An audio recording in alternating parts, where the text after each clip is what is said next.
Hi, good morning mga kawaray, welcome to the Wata Vlogs. Ayan, gusto ko lang buksan yung bigay sa akin ng customer kong regalo daw niya sa akin. Ano kayang laman ito? Bomba.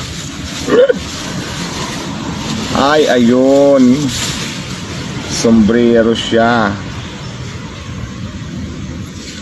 Sombrero. Maganda. Maganda. Bait naman customer ko, diba? May nagbigay sa akin ng mga damit, mayroon pang cash, mayroong sombrero. Ayan, mabait naman customer ko, mga gwapo pa. Mamaya, ipakita ko. Customer ko lang sa Diwata Mini Mart. Ayun yung Mini Mart ko, mga buwibili lang sila dito. Ganon kababait ang mga customer ko dito, guys.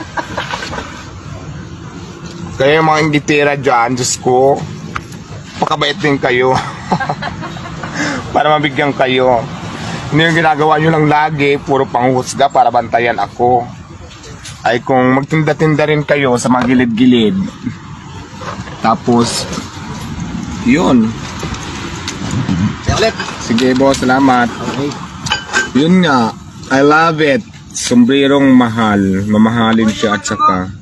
Ikaw mo nakabukas na. Na-discharge ka niya. Ilaw? Ayan o. Bukas. Turn light.